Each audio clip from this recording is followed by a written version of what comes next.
함께 하나님 말씀 좀 읽도록 하겠습니다. 네, 성경 다 찾으셨으면 좋겠어요. 요한복음 1장 43절로 46절 말씀. 자, 우리 4절 말씀을 큰 목소리로 같이 한번 읽어보겠습니다. 시작. 이튿날 예수께서 갈릴리로 나가려 하시다가 빌립을 만나 이르시되 나를 따르라 하시니 빌립은 안드레와 베드로와 한 동네 벳세다 사람이라. 빌립이 나다나엘을 찾아 이르되 모세가 율법에 기록하였고 여러 선자가 기록한 그 일을 우리가 만났으니 요셉의 아들 나사렛 예수니라. 나다나엘이 이르되 나사렛에서 무슨 선한 것이 날 수 있느냐. 빌립이 이르되 와서 보라 하니라. 아멘. 우리 다 같이 아멘. 아멘. 하나님 말씀 읽고 나서는 아멘 했으면 좋겠습니다. 여러분 3주 전에 지난주는 부활절이었고 그 전주는 고난주가 그 종려주일이었고 그 전주 목사님이 전도에 대해서 설교를 했어요. 혹시 기억나시나요? 핵심만 3주 전에 했던 내용을 간단히 간추려서 말씀을 먼저 좀 나눌게요. 그때 목사님이 왜 복음을 전해야 되나, 우리가 전도해야 되는 이유에 대해서 말씀드렸는데, 먼저 예수님의 명령이기 때문이다 이런 말씀드렸고, 또 우리가 하나님의 자녀가 된 이유와 목적이 복음을 전하기 위해서다라고 말씀드렸고, 하나님께 영광을 돌리는 방법 중에 하나가 전도다. 또 하나님은 세상 사람들이 미련하다고 생각하는 그 방법 같아 보이지만 전도를 통해서 사람들을 구원하시기를 하나님이 기뻐하신다 말씀하셨고, 또 마지막으로 안전하면 믿을 수 없기 때문에 보냄받지 않으면 전해질 수 없고, 전하지 않으면 들을 수 없고, 듣지 못하면 믿을 수 없기 때문에 반드시 보내지고 전해지고 들려져야 믿을 수 있기 때문에 전도는 꼭 해야 된다라고 말씀을 드렸어요. 기억나시죠?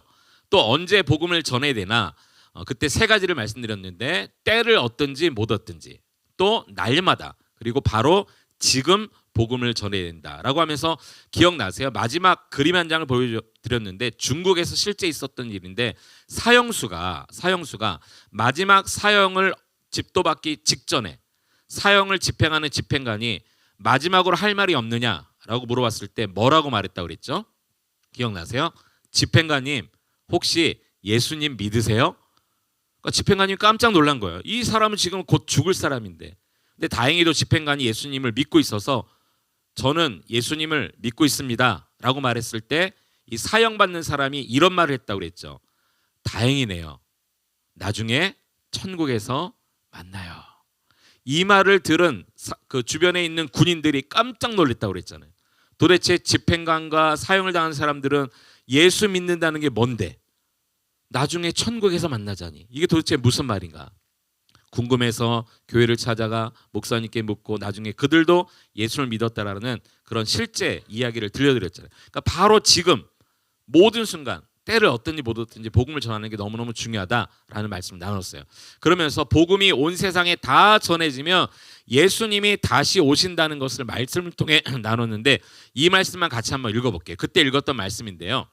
마태복음 24장 14절 한번 읽어봅니다. 시작. 이 천국 복음이 모든 민족에게 증언되기 위하여 온 세상에 전파되리니 그제야 끝이 오리라. 복음이 온 세상에 전파될 때 그제야 끝이 오리라. 끝이 온다는 것은 우리 예수님이 곧 다시 오심을 이야기해요. 그래서 아직도 예수님이 오시지 않은 것을 보니까 복음이 전해져야 될 사람이 있는 거예요. 복음을 들어야 될 사람이 있는 거예요. 여러분, 최선을 다해서 복음을 전함으로 인해서 온 세상에 복음이 증거되어 주님이 오시는 그 길을 예비할 수 있는 모두가 되기를 원합니다. 자, 오늘은 이어서 실제 이렇게 복음을 즉시 곧바로 때를 얻든지 못 얻든지 전했던 사람 이야기를 해드리려고 해요. 예수님이 제자를 부르시는 장면을 오늘 우리가 함께 읽었는데, 예수님의 제자가 총 몇 명인지 아세요? 예수님의 제자가 몇 명이었죠? 12명. 근데 예수님이 처음에 제자를 부르실 때 12명을 베드로, 요한, 시몬, 빌립 12명 나와 이렇게 해서 부른 게 아니라, 예수님이 사람들을 만나셔서 한 명 한 명 부르셨어요. 근데 처음에 12명 중에 5명의 제자를 처음에 부르시는 사건이 오늘 본문에 기록되어 있어요. 자, 먼저 이 5명을 부르시는데 요한복음 1장 35절로 37절에 보면 이런 말씀이 있어요. 잘 보세요. 또 이튿날 세례 요한이 자기 제자 중 2사람과 함께 섰다가, 이 세례 요한은 누구냐면요, 예수님이 오실 길을 예비했던 사람이에요. 예수님이 오실 길을 예비했던 사람이고, 예수님이 오셨을 때 실제로 이렇게 요단강에서 예수님에게 세례를 베풀었던 사람이 세례 요한이에요. 왼쪽에 있는 사람이 세례 요한이고 오른쪽에 있는 분이 예수님이세요. 세례 요한은 예수님에게 세례를 베풀었어요. 하나님의 뜻 가운데 세례를 베풀었던 이런 사람이, 그 요한도 따르는 제자가 있었어요. 그 제자 중에 2사람이 함께 있다가 예수께서 건의심을 보고 말하되 보라 하나님의 어린 양이로다 하니까, 2제자가, 세례 요한을 따르던 2제자가 그 말을 듣고 예수님을 따르기 시작하는 거예요. 그러니까 원래는 세례 요한을 따랐던 제자였는데 예수님을 따르게 되었다는 거죠. 그 2제자가 누구냐? 그 다음에 보면 40절에 보니까 세례 요한의 말을 듣고 예수를 따르는 2사람 중 하나는 시몬 베드로의 형제 안드레라. 한번 따라합시다. 안드레. 다시 한번 안드레. 네, 예수님의 12제자 중에 한 사람 안드레가 가장 먼저 예수님께 콜링을 받았어요. 그런데 그 안드레는 누구의 형제래요? 시몬 베드로. 그러니까 이 안드레가요, 집에 가서 자기 형에게 얘기하는 거예요. 형, 베드로에게 찾아가서 말하죠. 우리가 메시아를 만났다 하고, 메시아는 번역하면 그리스도라. 그러니까 안드레가 처음 예수님께서 나를 따르라 부름을 받고 베드로에게 가서 지금 뭐 한 거예요? 전도한 거죠. 내가 그리스도를 만났어. 즉시로 가서 전도했어. 그래서 베드로도 예수님을 따릅니다. 자, 이렇게 안드레, 그 다음에 베드로 2명 됐어요. 자, 그 다음에 또 한 명이 누구냐면, 이 복음서가 지금 무슨 복음이에요? 요한복음.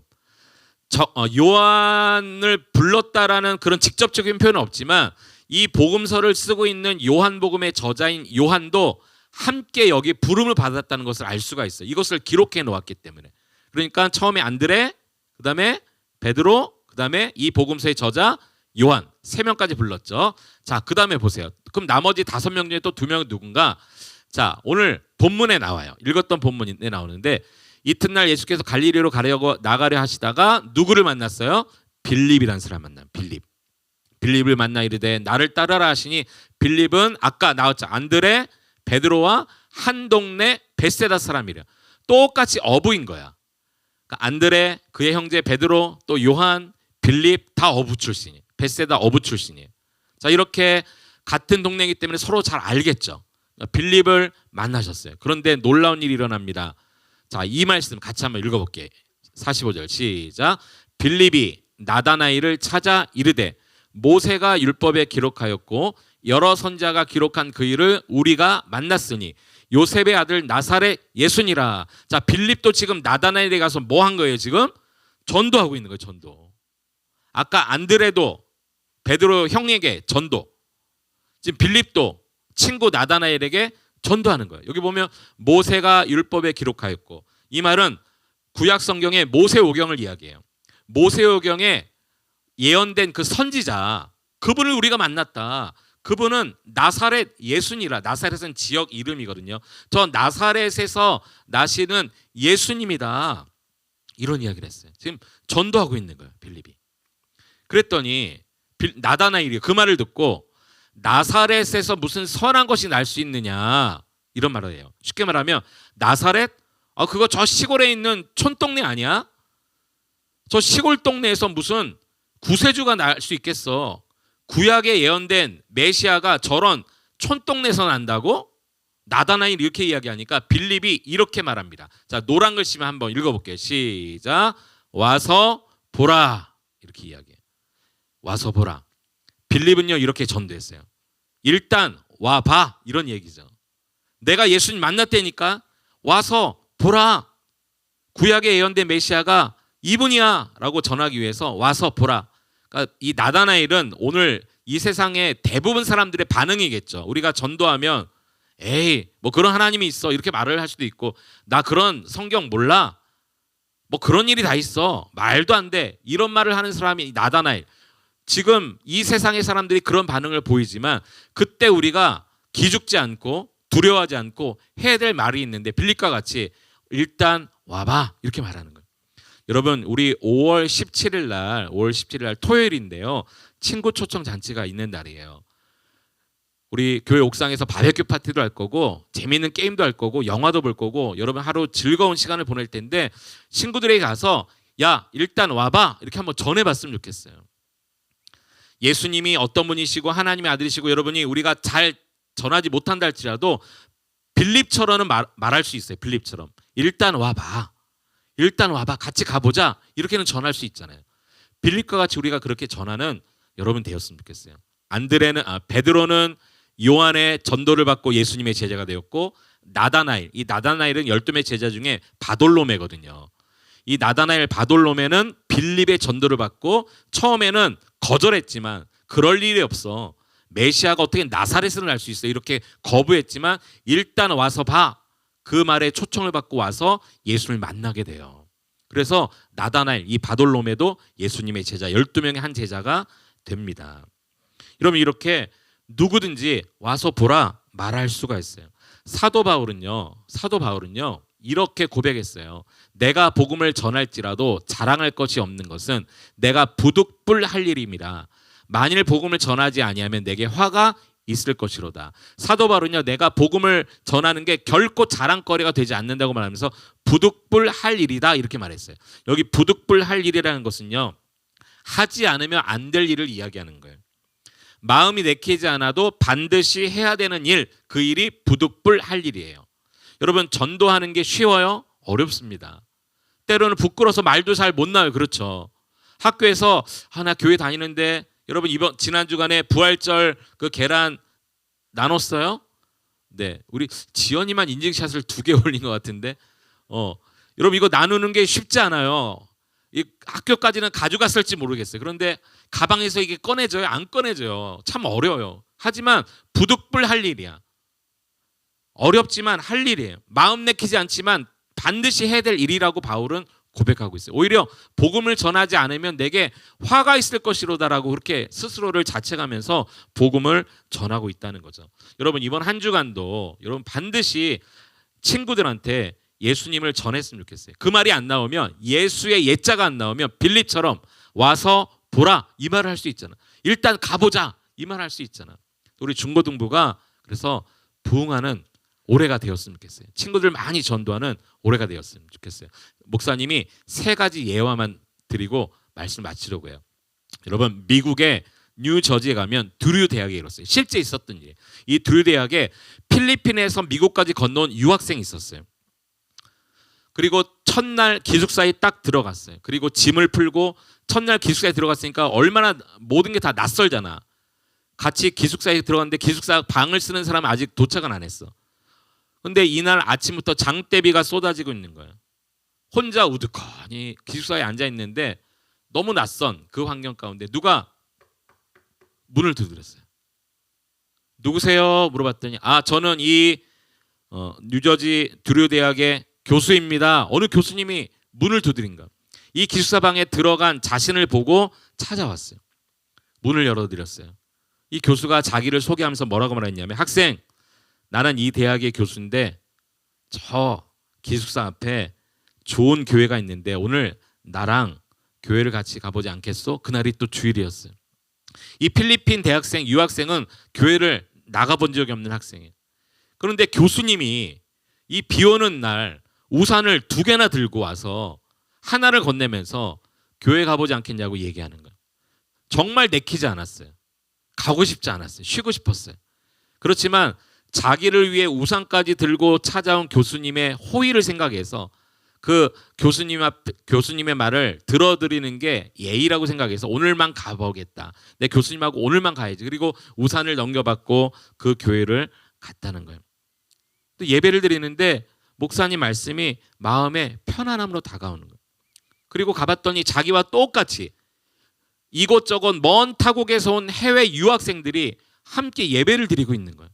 거기서 친구도 사귀고 또 대학 정보도 알게 되고 신입생이니까 어떻게 대학에 잘 적응할 수 있을지 좋은 선배들도 만나게 되고 한 번, 두 번, 세 번, 한 달, 두 달, 1년 가다 보니까 이 필리핀 이 대학생이 믿음이 생겨나기 시작하는 거예요. 그리고 자기도 3학년 때 진로를 바꿨대요. 신학과로 진로를 바꿔서 신학 대원까지 졸업하고 훌륭한 목회자가 되어서 필리핀으로 돌아가서 필리핀에 복음을 전하는 그런 훌륭한 목사님이 되었고, 나중에는요 필리핀 기독교 연합회 대표까지 지냈던 필리핀 기독교 역사의 산 증인 자얀 목사님이 되셨다는 것. 실제 있었던 일이에요. 이 자얀 목사님이 필리핀 기독교 연합회 대표 회장 취임식 때 이런 이야기를 합니다. 취임식 제목이 뭐냐면 두 개의 우산이에요. 두 개의 우산. 벌써 이 두 개의 우산이 뭘 말하는지 알겠죠? 그러면서 자기가 미국 유학을 갔을 때 이야기를 하는 거예요. 그때 기숙사에 막 들어간 그날 첫날 한 교수님이 두 개의 우산을 들고 자기를 맞이하러 왔는데 그 하나의 우산을 내밀 때 그때 나의 구원이 시작되었습니다. 그런 고백을 했다는 거예요. 여러분, 이렇게 하나님은 어느 순간 어느 타이밍에 그 사람의 마음의 문을 열지 몰라요. 우리 친구들이 이 세상 사는 동안에 하나님이 마음을 주시면 복음을 전해야 돼요.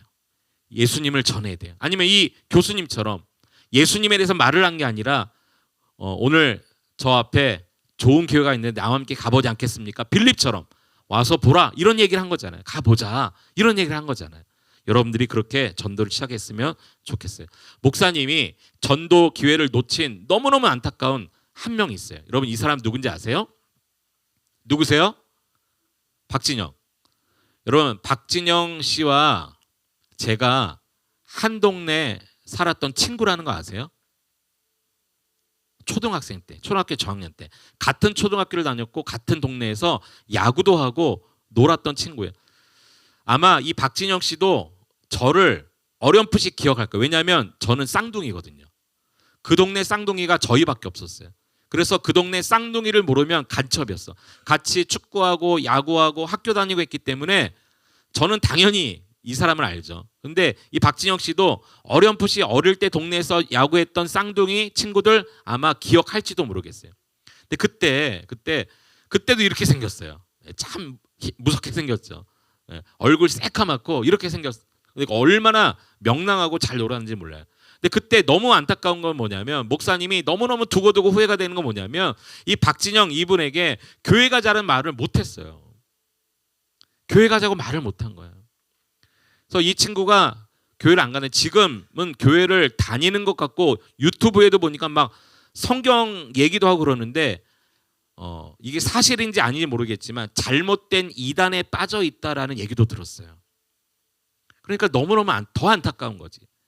그때 제대로 좀 교회 가자고 내가 빌립처럼 교회 가보자 이런 말이라도 한 번이라도 했으면 지금 박지영 씨가 더 건강한 교회에 출석해서 신앙생활 할 수 있지 않을까. 그러면 이분의 인생도 달라질 거고, 이분이 지금은 세상 노래를 짓고 그런 기획사를 차렸지만 하나님을 찬양하는 노래들도 많이 부르고 그런 가수들도, CCM 가수들도 키우지 않았을까, 이런 아쉬움이 좀 있는 거예요. 그러니까 여러분, 저와 같이 후회하지 말고 기회가 왔을 때 복음을 전한 여러분 되셨으면 좋겠어요. 마지막으로 어느 회사 사장님이 오늘과 같이 이렇게 주일날 교회 가서 예배를 드리는데 목사님이 그날 전도 설교를 했대요. 여러분, 때를 얻든지 못 얻든지 전도해야 됩니다. 즉시 전도해야 됩니다. 바울은 전도는 부득불 할 일이라고 했습니다. 이런 전도 설교를 듣고 이 회사 사장님이 큰 은혜를 받은 거야.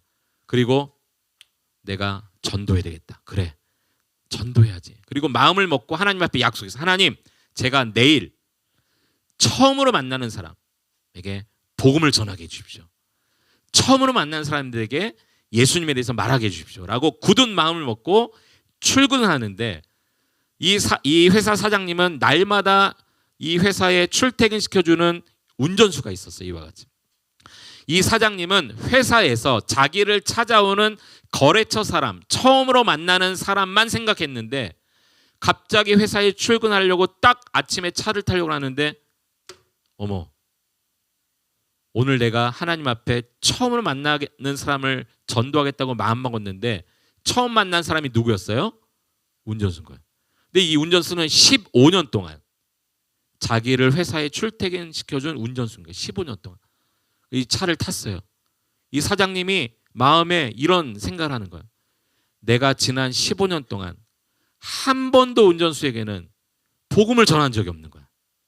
그냥 회사만 왔다 갔다 하고 자기만 태워줬지, 어디 가자고 하면 가줬지, 한 번도 복음을 전해본 적이 없는 거야.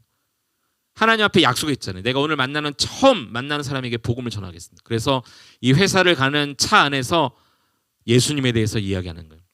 너무너무 두려웠지만, 떨렸지만 이렇게 얘기를 꺼냈대요. 이 기사가 만약에 미스터 김이라면 이렇게 얘기했죠. 미스터 김, 돌아오는 주일에는 나와 함께 교회 가지 않겠나? 이런 얘기를 했대요. 그랬더니 이 운전수가 갑자기 이 백밀러로 보니까 눈물을 흘리고, 눈물을 쭉 흘리면서 뭐라고 말하는지 아세요? 사장님, 지난 15년 동안 제가 사장을 모시고 회사에 출퇴근했는데, 사장님이 교회 다니시는 분이라는 것을 알았는데, 사장님이 저한테 교회 가자는 얘기를 한 번도 15년 동안 안 하셔서 저 같은 사람은 교회 갈 필요가 없는 사람인 줄 알고 살았다는 거예요. 나 같은 존재는 교회를 가면 안 되는 사람인 줄 알고 15년 동안 살았다고 얘기하는 거예요. 이 사장님이 얼마나 회개가 되는지 몰랐다 그래요. 그리고 그 다음 주일날 이 운전수를 데리고 교회를 나갔다는 거예요. 실제 있었던 일이에요. 여러분 주변의 친구들이, 혹시 여러분 옆에 있는 짝꿍이 여러분은 교회 다니는 걸 알고 있는데, 내 친구가 교회 다니는 걸 아는데 나한테 교회 가자는 얘기를 한 번도 안 한 걸 보니까 나 같은 사람은 교회 갈 필요가 없는 존재인가? 이렇게 생각할지도 몰라요. 믿지 않는 부모님, 믿지 않는 여러분 형제들, 또 믿지 않는 할아버지 할머니, 여러분 이번 주간에 기도하고 한번 복음을 전해보세요. 엄마, 아빠, 친구야, 나랑 함께 교회 가보지 않을래? 이런 말을 할 수 있잖아요. 빌립처럼. 와서 보라. 이런 말을 함으로 인해서 여러분을 통해서 여러분의 그 한마디가 한 영혼을 구원하고 살릴 수 있다면 여러분 복음 전할 수 있는 한 주간 될 수 있기를 축원합니다. 함께 기도하시겠습니다. 우리 조용히 반주에 맞춰서 함께 우리 통성으로 기도해요. 여러분 전도가 쉽지 않아요. 입을 벌려서 와서 보라, 교회 같이 가보자, 이런 말 하기가 정말 쉽지 않은 세상이에요. 그러나 여러분 이 세상은요, 하나님이 그러한 자들의 입술을 통해서 세상을 구원하시기를 기뻐하세요. 그런 자들을 사용하세요. 여러분 기도하고 이번 한 주간 한번 도전해 보세요. 친구들에게 한번 용기를 내서 한번 말해 보세요. 그런 한 주간 될 수 있도록 주님 내게 은혜 주세요. 같이 한번 통성으로 같이 입술을 열어 기도할게요.